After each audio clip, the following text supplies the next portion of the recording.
Heart भाभी story में train में मेरी रिजर्व्ड सीट पर एक भाभी बैठी थी। उसकी टिकट कंफर्म नहीं थी। उसने मेरी सीट शेयर कर ली और मेरे साथ लेट गई। नमस्कार दोस्तों और मेरी प्यारी सहेलियों, कैसे हैं आप सब? स्वागत है।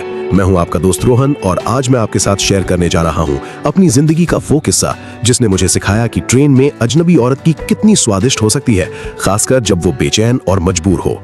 चलिए शुरू करते हैं आज की रस भरी कहानी। रात के करीब 9:30 बजे थे।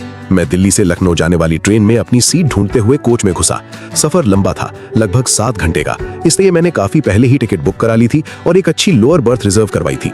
थका हुआ था, ऑफिस के काम से दिमाग भारी था और बस यही सोच रहा था कि आज रात किसी गर्म माल के साथ मजे लेने हैं और फिर सीट पर पहुंचते ही लेट जाऊंगा और थोड़ी नींद ले लूंगा। लेकिन जब मैं अपनी सीट के पास पहुंचा तो देखा कि वहां पहले से ही कोई बैठा था। एक महिला, शायद 25-28 साल की, सादी सूती साड़ी पहने, लेकिन वो साड़ी उसकी मोटी और भारी भारी चीजों को छुपा नहीं पा रही थी। ऊपरी भाग बड़े बड़े और उभरे हुए थे। गहरी खांच वाली चोली में से पसीना चमक रहा था। बालों को जूड़े में बांधे, गोद में एक छोटा बैग रखे खिड़की की तरफ देख रही थी। उसके चेहरे पर एक अजीब सी बेचैनी थी, जैसे किसी बात की चिंता हो। मैंने अपनी टिकट देखी, सीट नंबर मिलाया। हाँ, यही मेरी सीट थी। एक्सक्यूज मी, मैंने कहा, ये सीट नंबर 34 है ना? मेरी रिजर्वेशन है इस पर। वो चौंक गई। जी हाँ, यही है, लेकिन उसने घबराते हुए अपना बैग खोला और एक टिकट निकाला। मेरे पास भी टिकट है, लेकिन शायद कंफर्म नहीं है। टीटीई ने कहा था कि कोई सीट खाली मिल जाएगी, लेकिन अभी तक कुछ हुआ नहीं। मैं समझ गया कि ये माल आज रात मेरे लंड का मेहमान बनने वाली है। ऐसा अक्सर होता है, लोग बिना कंफर्म टिकट के भी सफर शुरू कर देते हैं, ये सोचकर कि रास्ते में कोई सीट खाली हो जाएगी या टीटीई कुछ इंतजाम कर देगा। अब सवाल ये था कि मैं क्या करूं? सीट मेरी थी, ये हक भी मेरा था कि मैं उसे वहां से हटने को कह दूं। लेकिन उस औरत के चेहरे पर जो घबराहट और बेबसी थी, उसने मुझे रोक दिया। आप कहां जा रही हैं? मैंने पूछा, नजरें उसके ब्लाउज के ऊपर वाले हुक पर गड़ाते हुए। लखनऊ, मेरे मायके। मेरी माँ की तबीयत ठीक नहीं है, अचानक खबर मिली तो निकलना पड़ा। टिकट कंफर्म नहीं हो पाई, पर घर वालों ने कहा जनरल में मत सफर करना, रिजर्वेशन कोच में चढ़ जाओ, रास्ते में देख लेंगे। उसकी आवाज में सच्चाई थी और आंखों में वो चिंता जो सिर्फ एक बेटी की माँ के लिए हो सकती है। मैंने एक पल सोचा। रात का समय था, ट्रेन में बहुत भीड़ भी नहीं थी, लेकिन जनरल कोच में एक अकेली औरत का 7 घंटे का सफर करना, ये सोचकर ही मुझे अजीब लगा। ठीक है, मैंने कहा, आप यहीं बैठिए, हम दोनों शेयर कर लेते हैं। जब टीटीई आएगा तो देखेंगे कोई इंतजाम हो सकता है या नहीं। उसकी आंखों में राहत की एक चमक आई। बहुत बहुत शुक्रिया भाई साहब, भगवान आपका भला करे। भाई साहब मत कहिए, मेरा नाम रोहन है। मैं सुनीता हूँ, उसने मुस्कुराते हुए जवाब दिया।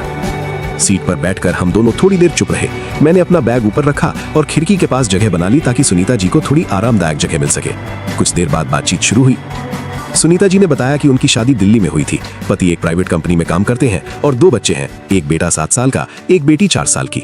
मायके में माँ अकेली रहती हैं। पिताजी का देहांत कुछ साल पहले हो चुका था। जब से खबर मिली कि माँ को अचानक तबीयत बिगड़ने पर अस्पताल ले जाना पड़ा, तब से सुनीता जी का मन बेचैन था। पति जी नहीं आ पाए? मैंने पूछा। नहीं, उनकी ऑफिस में जरूरी मीटिंग थी, बच्चों को भी संभालना था। मैंने कहा मैं अकेले चली जाती हूँ, देख आती हूँ माँ को, वो पीछे से बच्चों को लेकर आ जाएंगे अगर जरूरत पड़ी तो। मैंने महसूस किया कि ये औरत कितनी मजबूत है। अकेले रात के सफर में बिना कंफर्म टिकट के सिर्फ अपनी माँ की चिंता में निकल पड़ी। मैंने अपने बारे में भी थोड़ा बताया कि मैं लखनऊ में अपने भाई की शादी की सालगिरह में शामिल होने जा रहा था। दिल्ली में एक आईटी कंपनी में काम करता हूँ और अक्सर इस रूट पर सफर करता रहता हूँ। बातों बातों में समय का पता ही नहीं चला। करीब 1 घंटे बाद टीटीई साहब आए। मैंने सुनीता जी की स्थिति बताई। टीटीई साहब ने चार्ट देखा और कहा, अभी कोई सीट खाली नहीं है, लेकिन अगले स्टेशन पर 2 लोग उतरने वाले हैं, उसके बाद देखता हूँ। ठीक है, मैंने कहा, तब तक ये मेरे साथ शेयर कर लेंगी।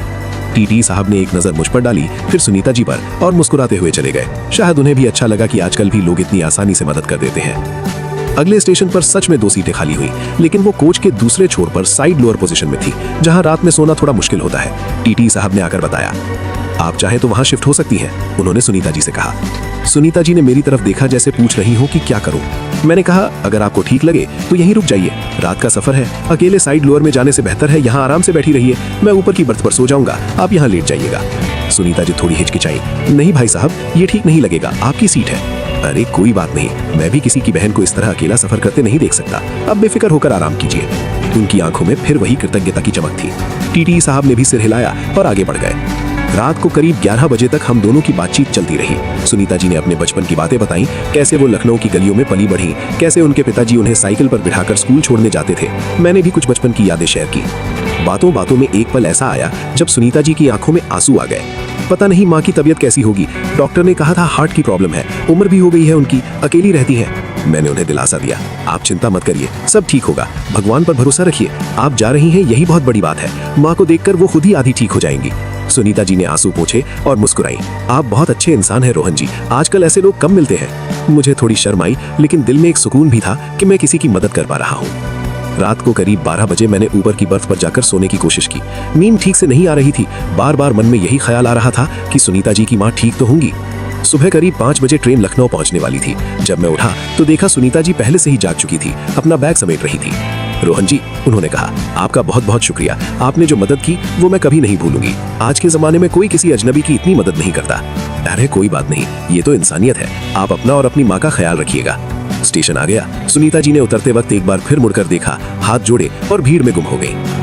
दोस्तों, मुझे नहीं पता कि सुनीता जी की माँ की तबीयत कैसी रही, लेकिन उस रात मुझे एक बात समझ आई कि आज भी दुनिया में इंसानियत जिंदा है। कभी कभी हमें बस थोड़ा सा भरोसा दिखाना होता है, थोड़ी सी सीट शेयर करनी होती है और सामने वाले की तकलीफ कम हो जाती है। उस रात के बाद मैंने कभी सुनीता जी को नहीं देखा, लेकिन उनकी वो कृतज्ञ मुस्कान आज भी मेरे जहन में ताजा है।